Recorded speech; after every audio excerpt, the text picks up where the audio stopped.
வாங்க எல்லோரும் வந்து இப்போ கொழுக்கட்டை சாப்பிட்லாம். இது கொஞ்சம் எப்படி பண்ணணும் என்னன்னு அதை தான் இன்றைக்கி காமிக்க போகிறேன். சரியா தெரியுதா? ஓகே, அதுதான். இப்போ நான் என்ன பண்ண போகிறேன்னா, இந்த கொழுக்கட்டை தான். நீரா நான் தான் பேசணும். ஐயோ, இப்போ பேசாத. கொழுக்கட்டை தான் செஞ்சு காமிக்க போகிறேன் தம்பி. இதில் வந்து இப்போ வந்து இலை கொழுக்கட்டை தாங்க பண்ணி காமிக்க போகிறேன். இதுதான் பெரும்பாலும் எல்லாம் வந்து நம்ம விநாயகர் சதுர்த்திக்கு பண்ணுவோம். நாங்கள் இங்கே வந்து எங்கள் இதில் வந்து இந்த காமண்டி திருவிழா பண்ணுவாங்க, காமன் எரிக்கிற திருவிழான்னு. அப்போ வந்து கொழுக்கட்டை பண்ணுவாங்க. அந்த கொழுக்கட்டையிலையும் இலை கொழுக்கட்டை, இன்னொன்று வந்து காமண்டி கொழுக்கட்டைன்னே இருக்குது. அதை ஒரு நாளைக்கு நான் பண்ணி காமிக்கிறேன். அதை பண்ணுவாங்க. அது பண்ண ரொம்ப ரிஸ்க் எடுக்கணும். இது இலை கொழுக்கட்டை. நம்ம மாவு இடிச்சும் பண்ணிக்கலாம். முன்னாடிலாம் வந்து அந்த மாதிரி இப்போ விநாயகர் சதுர்த்தி இதுக்கெல்லாம் வந்து நல்லா 2 படி ஒரு மரக்கா கணக்கில் பச்சரிசி ஊற வச்சு அதை வந்து இடிப்பாங்க. உரலில் இட்டு இடிப்பாங்க. கல் உரல் இட்டு இடித்து சலித்து எடுத்து அதை அவிச்சு அந்த மாவை அப்படியே அந்த அவிக்கும்போது மணக்கும் பாருங்கள், ஒரு வாசனை அப்படி இருக்கும். அந்த மாவில் அப்புறமா வெந்நீர் உப்பு போட்டு வெந்நீரை கொதிக்க வச்சு உப்பு போட்டு அதை ஊற்றி கிண்டி அப்படியே பன்னு மாதிரி வரும். இந்த மாதிரி தான் இருக்கும். இன்னுமே ரொம்ப நல்லாயிருக்கும். அப்படி பண்ணி அதை கொண்டுட்டு வருவாங்க. அந்த மாவை பிசைஞ்சு நிறையா சுட்டு வச்சுடுவாங்க. அந்த உருண்டை கொழுக்கட்டை வந்து இப்படி தான் இருக்கும். அது வந்து வெல்லம் போட்டு தேங்காய் பூலாம் போட்டு ரொம்ப நல்லாயிருக்கும். இது வந்து இலை கொழுக்கட்டை. இது எல்லோரும் பெரும்பாலும் பண்ணுவாங்க. நிறையாவும் பண்ணி காமிச்சிருக்காங்க. இது இப்போ வந்து இதை பண்ணிக்கிட்டு இருந்தேன். மாவு பிசையும் போதே நான் எடுக்கலை. இப்போ இது இப்படி தான் மாவு பிசைஞ்சுக்கணும். ஒன்றும் இல்லை, இது பாக்கெட் மாவு தான். இங்கே வந்து இந்த இடியாப்ப மாவு வந்து இப்போதைக்கு வந்து முன்னாடி அணில் போடுவாங்க. இப்போ வந்து நாகான்னு ஒன்று போட்டிருக்காங்க. அதுவே நல்லாயிருக்கு. இப்போ அதில் தான் நான் பண்ணி காமிச்சு போகிறேன். இப்போ அதில் வந்து நம்ம இந்த மாவு எப்படி ப்ரிப்பேர் பண்ணோன்னா, அரை கிலோ இருக்குன்னா அதை பிரித்து கொட்டிவிடுங்க. அதுக்கு முன்னாடியே வந்து கொஞ்சம் உப்பு, அதுக்கு தேவையான உப்பை போட்டு நீரை நல்லா கொதிக்க விட்டுருங்க. கொதிக்கிற தண்ணியாக இருக்கும். நம்ம இடியாப்பத்துக்கு ஊற்றிக்குவோம் இல்லையா, பிசைவோம் இல்லையா, அந்த மாதிரி இருக்கணும். அப்போ தான் இந்த மாதிரி பன்னு மாதிரி வரும் மாவு. இந்த மாதிரி வரும், இப்படி கையில் ஒட்டாமல் வரும். அந்த நேரத்தில் அது தண்ணி வந்து இப்போது அரை கிலோ பாக்கெட்டுக்கு 2 டம்ளர் தண்ணி கொள்ளும். 2 டம்ளர்னால் அரை லிட்ரு தண்ணி வரும். தண்ணி அது ஈடுக்கு சரியாக இருக்கும். அதை விட கொஞ்சம் கூடுதலாக இப்போ அரை லிட்டர் தண்ணி கொதிக்க விட்டுருங்க. அந்த கொதித்த பிறகு அந்த கொதிக்கிற அந்த தண்ணியை இந்த மாவில் எடுத்து அந்த கொதிக்கும் போதே ஒரு துணியை வச்சுட்டு எடுத்துகிட்டு நம்ம வந்து அதை எப்படி கிண்டுறதுன்னா, நம்ம ஒரு குச்சி வச்சுக்கணும். குச்சியோ இல்லை கரண்டி காம்பு இருக்குது பாருங்கள், அதையே நம்ம குச்சின்னா ஆப்பக்குச்சி தான் அப்போலாம் வச்சுப்பாங்க. இப்போ எந்த ஆப்பக்குச்சி தயார் பண்ணுறாங்க, அந்த ஆசாரிங்களே கொடுக்க மாட்டேங்கிறாங்க. எங்கேயாவது இருந்து வாங்கினா தான். அந்த ஆப்பக்குச்சின்னா நல்லா வரும். இதெல்லாம் கிண்டும்போது அதிரசத்துக்கு மாவு கிண்டுறது, இந்த மாதிரி கொழுக்கட்டைக்கு மாவு கிண்டுறதுக்கெலாம் அந்த ஆப்பக்குச்சி தான் வச்சுப்பாங்க. இப்போ நாங்களாம் வந்து இப்போ கரண்டி காம்பாலே கிண்டுறது. அந்த சூடான வெந்நீரை இந்த மாவில் ஊற்றி அப்படியே கிண்டணும். அப்படி கிண்டும்போது இது மாதிரி இந்த மாதிரி திரண்டு ஒடியாரும். அந்த நேரத்தில் நீங்கள் கொஞ்சோண்டு நல்லெண்ணெய் ஊற்றிக்கிட்டிங்கன்னா இந்த மாதிரி கையில் ஒட்டாமல் வரும். இப்படி தான் இடியப்ப மாவுக்கும் இந்த இடியப்ப அச்சுக்குள்ளே வச்சு இந்த மாவை புழிஞ்சோம்னாலும் அப்படி தான் வரும். நம்ம இடித்து இப்போல்லாம் இடிக்கிறதுக்கு வந்து உரல் இல்லாமல் வேறு மாதிரி மிஷின்லேயே உரல் வச்சுருக்காங்க. ரைஸ் மில் எல்லாமே இந்த மாதிரி இடியாப்ப மாவு தயார் பண்ணுறதுக்கு ஒரு மிஷின் வச்சுருக்காங்க. அதுவுமே நம்ம வாங்கி வீட்டில் வச்சுக்கலாம். அதுவுமே 7000 சொச்சமோ என்னமோ 2 வருஷத்துக்கு முன்னாடி. இப்போ எவ்வளோ ரேட்லாம் போட்டிருக்காங்கன்னு தெரியல. அது கூட ஐயோ போச்சு. அந்த மாதிரி கிண்டிக்கிட்டோம்னா இந்த மாதிரி வந்துடும். அந்த மாவை எடுத்து வச்சுருங்க. இப்போ அதுக்கு முன்னாடியே நம்ம வந்து இது எல்லாம் கொழுக்கட்டை பண்ணுறவங்களுக்கெல்லாம் தெரியும். இப்போ தான் எல்லாம் ஆம்பளைங்களாமே எல்லாம் பண்ணி வச்சிடுறாங்க. டேய் ஏன்டா இப்படி. இப்போ பார்த்தீங்கன்னா இதுதான் பூரணங்க. இதுக்கு என்ன பண்ணியிருக்கோன்னா வெறும் தேங்காயும் அந்த இது முன்னாடிலாம் வந்து எங்கள் அப்பாவுக்கு பயிர் பிடிக்காதுன்னு சொல்லிட்டு பயிர் போட மாட்டாங்க. அம்மா வெறும் தேங்காயில் தான் பண்ணுவாங்க. இப்போல்லாம் நாங்கள்லாம் பயிரெலாம் யூஸ் பண்ணிக்கிறது. இந்த பயிர் 1/2 கிலோ பயிர் பாசிப்பருப்பு, அதை ஒரு விசில் விட்டு எடுத்து வச்சுக்கணும். வேக வச்சு உப்பு போட்டு வேக வச்சு எடுத்து வச்சுக்கிட்டோம். அதுக்கு 2 தேங்காய் திருவி வச்சுங்க. கிட்டத்தட்ட அதுக்கு தக்கபடி சர்க்கரை 1/2 கிலோவுக்கும் 1/4 கிலோ, இந்த 2 தேங்காய்க்கும் ஒரு 200, கிட்டத்தட்ட ஒரு 1/2 கிலோ சர்க்கரையோ வெல்லமோ நீங்கள் பாவு காய்ச்சிக்கலாம். கொஞ்சமாக நீர் விட்டு அப்படியே பாவை காய்ச்சிக்கிட்டுறணும்.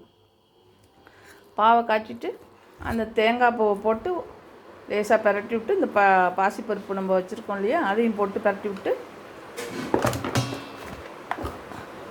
அதையும் போட்டு ஒரு பரட்டி 2 ஏலக்காய் தட்டி போட்டுக்கணும்.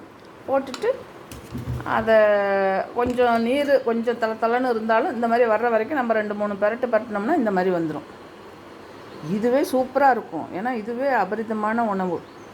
புரோட்டீன், தேங்காய், பாசிப்பருப்பு புரோட்டீன், அதில் வந்து எனர்ஜிக்கு சர்க்கரை, நாட்டு சர்க்கரையோ வெல்லமும் போட்டுக்கலாம்.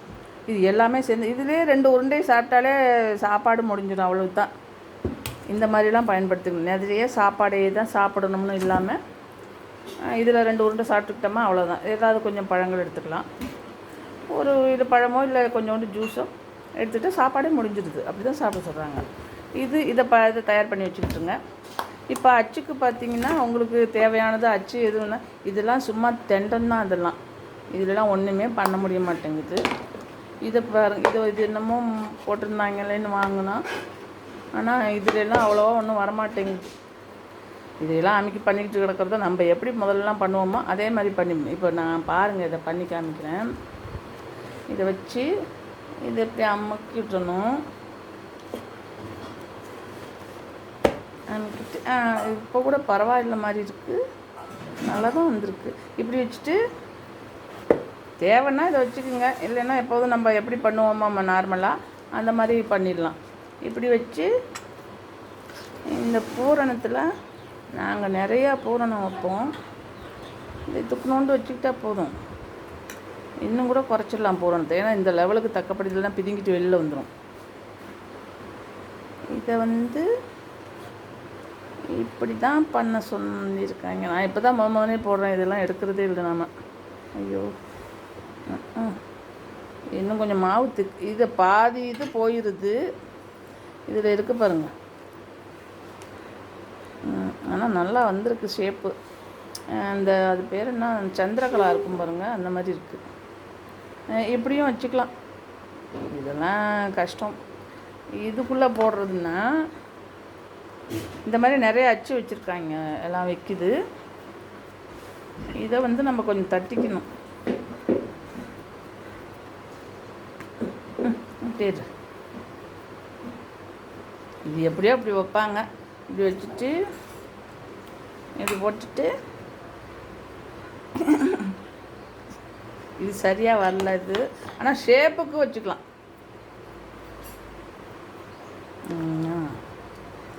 இப்படி நம்ம முதல்ல தட்டிக்கிட்டு எல்லாமே ரெடி பண்ணிவிட்டு அப்புறம் உள்ளே வைக்கணும். இது ஒரு பிடிச்சிக்கிட்டு போச்சு. இது எப்படி பண்ணிக்கலாம். இது இதையெல்லாம் விட பெட்டராக என்னன்னா, நம்ம வந்து அப்போலேருந்து எப்படி பண்ணிக்கிட்டு இருந்தோமோ அந்த மாதிரி பண்ணிடணும். இதுதான் ஆரோக்கியமானது. இந்த வாழை இலையில் வச்சிட்றோமா, வாழை இலையில் வச்சு இப்படியே தட்டிக்க வேண்டியது தான். நம்ம பெருசாகவும் தட்டலாம். இதெல்லாம் இந்த டிசைன் எதுவுமே வேண்டியதில்லை. இப்போ பெருசாக வச்சுக்கலாம். எவ்வளோ பூரணம் வேணுனாலும் இதில் வச்சிடலாம். நாம் இப்படி வச்சுட்டு இதை இப்படியே நம்ம சும்மா தான் கொழுக்கட்டையாக வச்சோம்னா எடுத்துக்கிட்டு போயிடும். இதை இப்படி வச்சு இதை ரோல் பண்ணிட்டிங்கன்னா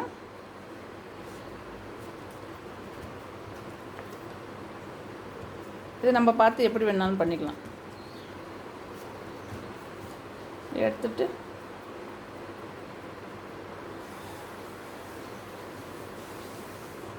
அதிலே வச்சு தட்டிடலாம். நான் காமிக்கணுங்க. இப்படியே சுற்றிட்டு வச்சுட்டிங்கன்னு வச்சுங்களேன், இது எடுந்து போகவே போகாது.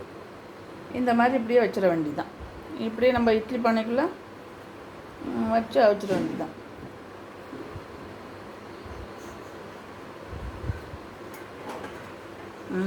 இப்போ பாருங்கள், இது எல்லாம் எடுத்து வச்சாச்சு. எல்லா கொழுக்கட்டையும் எடுத்து வச்சாச்சு. இதில் இந்த மாதிரி ரோல் பண்ணி வச்சது இப்போ இந்த மாதிரி அவிச்சு எடுத்துக்கிட்டோம். இதை எடுத்து மேலே வச்சுட்டு இப்போ நம்ம வெந்த பிறகு இப்படி தான் எடுத்து வச்சிடணும், ஆற வைக்கணும். ஓகேவா? நம்ம இதை வந்து உடனே சாப்பிட்றதுனா பிரிச்சுக்கலாம். அப்படி இல்லைன்னு வச்சுங்களேன், அப்படி இல்லைன்னா நம்ம இப்படியே எடுத்து வச்சிடணும். இப்படியே எடுத்து நம்ம ஒரு பாத்திரத்தில் வச்சிட்டோம்னா அப்படியே ஈவினிங் ஆனாலும் கூட அந்த அது வந்து காஞ்சி போகாமல் அப்படியே இருக்கும் இந்த கொழுக்கட்டை. ஏன்னா இந்த வாழை இலையில் உள்ள சத்துக்களும் ஒரு நோய் எதிர்ப்பு சக்தியும் நமக்கு கிடைக்கும்.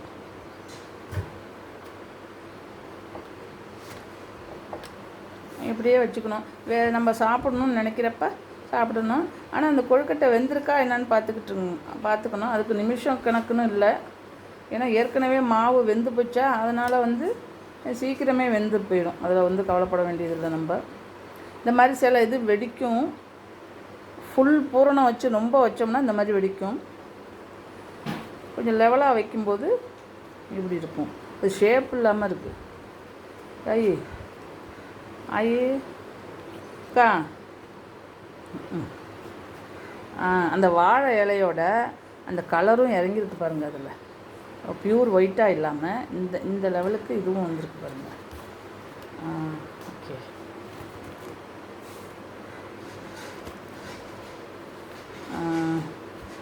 இதெல்லாம் இந்த கொழுக்கட்டை நம்ம இதெல்லாம் பண்ணி இதெல்லாம் வாங்கவே வாங்காதீங்க. இதெல்லாம் திண்டம். சும்மா தான் அவனுங்க இதெல்லாம் விற்கிறாங்க. 450 ரூபா, 150 ரூபா, 200 ரூபா, 250 ரூபான்லாம்.